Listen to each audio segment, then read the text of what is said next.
Hello everyone, TheMrTrails here. In today's video we have the massive 1.12.3 update for Dauntless that is launching tomorrow. This includes the brand new Gauntlet game mode, a weapon tracking system, and count 'em, three new cells to play with. We've got a lot to go over today. Drop a like for me, subscribe to the channel if you haven't done so already, and let's get into it. Let's begin with the highly anticipated Gauntlet game mode. For this game mode, we venture back to the ruins of Old Ramsgate, taking on endless waves of behemoths. To unlock the Gauntlet game mode, you must reach the end of the Slayer's path and reforge a weapon skill. Once you do, Dr. Priani will have the Enter the Gauntlet quest for you, and from there you will be able to queue up for the Gauntlet game mode. What you will notice is that there is no matchmaking available for this hunt. Gauntlet is a guild-based game mode, finally making guilds useful, so you will want to be in the same guild as the people you are playing the game mode with. The people you play with don't necessarily have to be from the same guild, but the game mode heavily focuses on competition with the other guilds, and you are very likely going to want teammates when playing this game mode, as the difficulty does not scale down with less players. So if you're solo, each behemoth is going to likely feel like a dauntless trial run, whereas if you're in a group of 4, they might feel more like escalation behemoths. You will also want to be using a level 20 weapon, as weapon power is not normalized in this game mode. But what exactly do you do in Gauntlet? Well, each level you're going to be fighting through 5 rounds of behemoths. There might be 1 behemoth per round, there might be 2. The behemoths will spawn in one of 3 areas: the plaza, the forge, or the hangar. The behemoths, where they spawn, and the order they spawn in is predetermined before you begin. And put simply, you and your squad will have to slay the behemoths in order. Plain and simple. However, there is a timer mechanic. In the early levels, you will start with 7 minutes on the clock, counting down. But in later levels, you'll have less time at the start than this. The timer will display what level you are on, and how much time is remaining, and will always be displayed in the mode even if you turn off the HUD. You will gain 30 seconds on the clock whenever you break apart, and 2 minutes on the clock whenever you kill a behemoth. If the timer counts down to 0, you will fail the hunt, or if all slayers run out of revival stims and are downed, you will fail the hunt. Completing a level will unlock the next level. Each level will be unique in some way, even out to level 700. The levels will be repeating in sets of 20, however, there are some form of different combination of fight modifiers, HP values, or different clock mechanics. In the later levels, for example, you'll only have 4.5 minutes to start the timer with, and everything will basically one-shot you. And each time this set of 20 levels repeats, which you might call a cycle of levels, the fights should get more challenging with those same behemoths, until eventually even the most hardcore of Dauntless players will be begging for mercy. Imagine having every escalation boss have 10 times their normal health and 10 modifiers on the fight.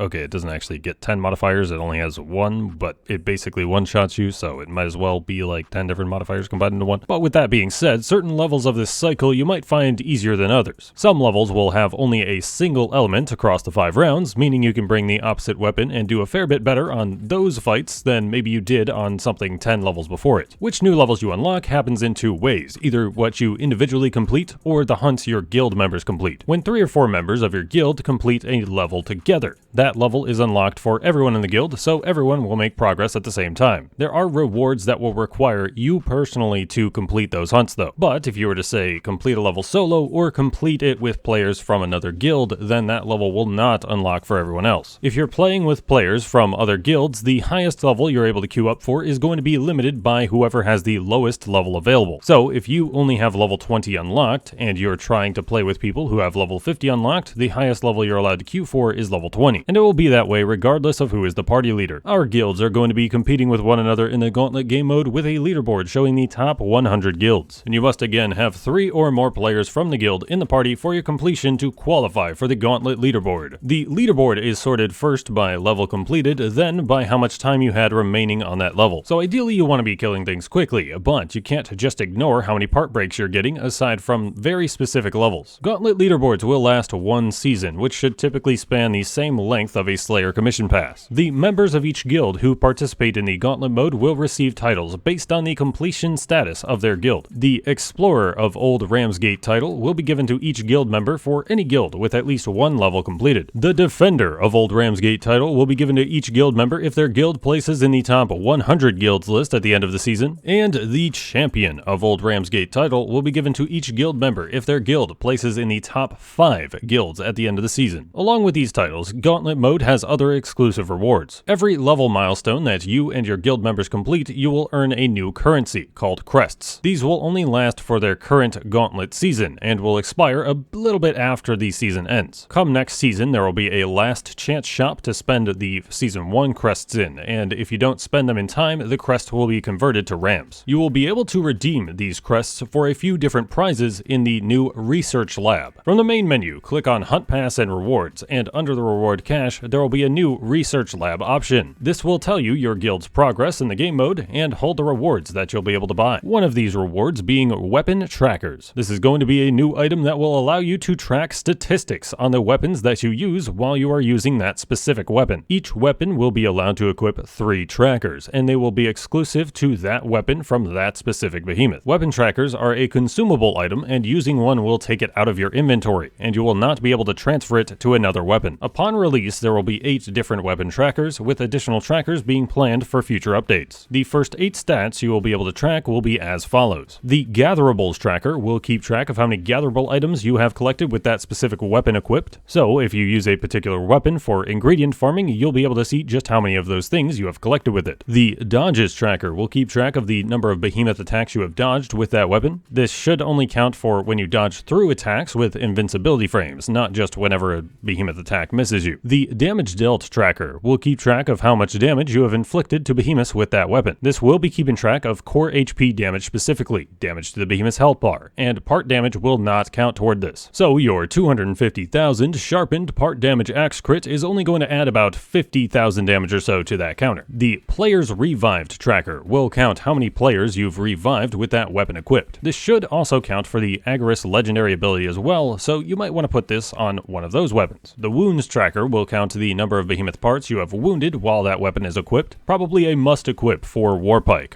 Or quill shot weapons, I guess. The Interrupts tracker will count the number of interrupts you performed with that weapon equipped. I heard professional gamers put this one on their repeaters. The Behemoth Slain tracker will count the number of behemoths you have helped kill with that weapon. For this one, think of it as if you gained experience from the fight, then it counts. Unless that behemoth is too low of a level, then if you did enough damage to it, then it counts. And the Staggers tracker will count the number of staggers you've gotten while using that weapon. Again, pro gamers would put this one on their repeaters. For the Wound, Stagger, Interrupts, and Damage Dealt trackers, it's important to know that it's specifically what you get yourself. For a wound, if you are the last person to hit that part with wound damage, hence getting that wound, then you are the one who receives credit for that wound. So for wounds and staggers, these will count for you if your attack is what caused it to be wounded or staggered, and won't count for your teammates. And vice versa, if your teammate's attack is what caused the wound or stagger, it won't count for you. So you'll be competing with your teammates if you want these to count for your weapon trackers. And again, they will be adding more of these weapon trackers in the future, including similar ones, such as parts broken, and other things like largest single damage number, which I asked for permission to say, by the way. And it seems like they're open to suggestions for what kind of stats you want to have tracked. So, what other stats would you like to see from these weapon trackers? Comment what you want down below, and I'll forward the best ones along to the devs. But weapon trackers are not the only thing you're able to buy in the Research Lab. There are 2 consumable bundles in the store, the Iron Assault Bundle and the Inspiring Insight Bundle. The Iron Assault Bundle comes with 10 Ironhide and Lifespring Pylons, and 10 Assault, Blitz, and Frenzy Tonics. And the Inspiring Insight Bundle comes with 10 Inspiring Pylons, 10 Insight, Aether Drive, Bulwark, and Life Drain Tonics. And this is also where you'll be able to buy the 3 new cells that are coming out in this update. This is going to be the only way you'll be able to obtain these cells until the end of the season. When your crests for the season would expire, these cells will then be added to the normal cell core pool. So think of this as a form of early access for these cells and not having to put up with the RNG involved in getting them. Our 3 cells for Season 1 of the Gauntlet game mode are called Stop, Drop, and Roll. They are available in their +1 forms and must be combined at the middleman to reach +2 or +3. Stop is a brutality cell where dodging through a behemoth's physical attack will deal stagger damage to the behemoth's head. At +3, this will be 100 stagger damage, and at +6, this will be 250 stagger damage. So this cell is just weird. That base value of 250 variety is pretty loose. The power multiplier of the attack has a maximum of 1, but it will still be affected by the behemoth's stagger hit zones. And if you're under levels for the behemoth, it's going to deal less. But there is essentially a hard cap of how much stagger damage you can do with this, and theoretically the maximum per hit would be against Thrax or Karabak at 375. But you can actually hit for more than that. Potentially this is just a weird interaction with Shroud clones, but it deals 600 stagger damage here, or is just displaying the wrong value. And then there are weird instances where you won't hit the behemoth on the head and it does less, or the game will just not make sense with what is actually a physical attack. Like, pretty much none of Embermane's attacks are physical, whereas Spore-struck Charog farts are? I personally don't get it, and I'm not going to try to understand it. The most interesting part of the cell is that I believe this is the only way to deal stagger damage without dealing any core damage to the behemoth's health bar. But beyond that interesting tidbit, it doesn't seem like it will hold much value. The stagger tonic doesn't work on it, and nothing else really affects how much damage it does, except its weird interactions. The one use case I could see for this is a really early game Chainblades player, because they won't be able to stagger things otherwise, but otherwise just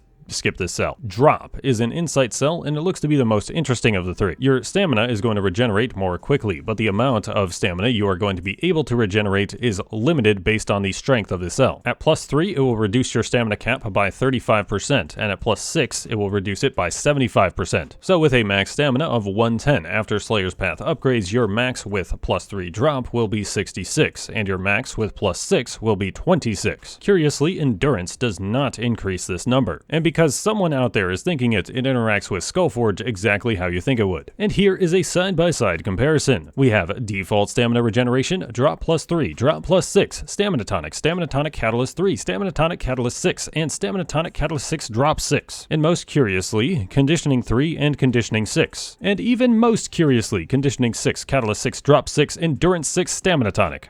Why? I don't know, but here you go. So anyway, this immediately has synergy with the Adrenaline Cell, acting almost like the pre-Omnicell version of Discipline, but for your stamina. This won't exactly add anything in terms of DPS, but it will make Adrenaline's damage bonus more consistent, and with that, Adrenaline will have a minimum damage bonus value. I would say the main use of this cell would be easing players into learning how to play with Adrenaline builds, and thus playing with low stamina. And on Chainblades, this can be somewhat useful for the Blade Spin attack, though at +6 you don't have enough stamina to do a maximum spin portion. In any case, Catalyst is still going to be the best insight cell overall, and Molten will be the best for non-Catalyst builds, but the cell actually does seem to have a somewhat practical use case. And our final cell, Roll, is an Alacrity cell. Staggering a behemoth is going to grant you a number of dodges that won't cost stamina. At +3, you get 4 cost-free dodges, and at +6, you get 10 cost-free dodges. And no, it will not stack together after multiple staggers. But there's a massive down point on this cell, and it's that you can't dodge at 0 stamina. That would be the main use case I would want to see out of this cell, or, you know, we just rework the mechanics of dodging so that you can dodge at 0 stamina if your dodge is free, but you still have to regen to 1 stamina to be able to dodge even with this cell. So this cell isn't really worth it. I would say then the most practical use of this cell would probably be for a Tempest build in a specific circumstance where you have like a poison or fire pool or like a Charog lava ball that you can repeatedly dodge through to gain stacks for Tempest. But I would honestly recommend waiting on all of these cells until you get all of the weapon trackers you want. We have 221 weapons in the game, and 3 trackers each. That would be 663 trackers that you need. My goodness, that will be a lot of Gauntless levels. I don't even know if there's enough levels programmed into the game for that, though you're likely only going to put them on the legendary weapons of each element, plus maybe the exotic weapons, which would still be about 138 weapon trackers, and that's still going to be a good amount of Gauntlet gameplay you'll need to do. And there are a couple of bonus things in the Gauntlet game mode that will spice up that Gauntlet gameplay. In each of the 3 combat areas of the new map, there is going to be an interactable arena perk. In the plaza, being the front arena, you'll find the Old Alchemist Station. Interact with this to replenish your consumables. This is basically your supply crate from the hunting grounds. In the Forge area, the arena that's to the right side of the entrance, interacting with the Old Forge will give you a 50% damage bonus for 45 seconds. This is a pretty significant damage bonus, and you'll want to make sure you use it every hunt. Each player of a squad can interact with this once separately. And in the hangar, the arena arena to the left of the entrance, there will be a crashed airship, and on top of it, there is a harpoon that is still functioning. Hitting a behemoth with it will deal a bunch of damage and immediately cause it to stagger. It's kind of like the Dragonators from Monster Hunter Rise Rampages. This can only be used once in the hunt, so only one person on the team can use this. Communication with your teammates will be useful in this game mode, so there have been some quick chat options added to the menu. These might help you indicate the places you need to go and tell your teammates to activate one of the arena perks. And there are some out-of-hunt perks in this update as well, including the next set of returning cosmetic hunt passes and reward cache items. As always, if you are going to be making any premium purchases, you can use my supporter creator code, TheMrTrails. Make sure the A is before the I. First up, we have the Corsair Crew Cosmetic Hunt Pass, which features cosmetics originally from the Fortune and Glory Hunt Pass from 2019. It includes the full Corsair armor set and a skin for each weapon aside from strikers. Then we have the Frozen Frost Warden's Cosmetic Pass, which includes the Warden Scout and Warden Defender armor sets, and the Frost Warden weapon skins. These are some of my favorite weapon skins to use for my Frost weapon builds. These cosmetics were originally featured in the Cold Front Hunt Pass from December 2020. This was actually the first Hunt Pass of the Reforged update. And then the Alchemy of War Hunt Pass is coming to the vault. This includes the War armor set, the Mechatheric armor set, and the Archonic weapon skins, as well as some cool emotes. The Archonic weapon skins are what I actually typically use for my Blaze weapon builds as well. You'll be able to earn these for free through weekly challenges and leveling up the standard Hunt Pass. But that is the new Gauntlet game mode, and everything that's coming with it in a nutshell. I have been anxiously awaiting this update, and I was not disappointed playing this on the test server. I will be live tomorrow on Twitch as soon as this update is available to download, and I hope to see you there. I'll probably release another video with stuff from this update before then, so look out for that. But that is going to be it for this one, guys. Thank you for watching. If you enjoyed, drop that like for me. And if you didn't enjoy, then dislike the video. And subscribe to the channel if you haven't done so already. But I have been Trevor, I go by TheMrTrails, and I will catch you guys next time.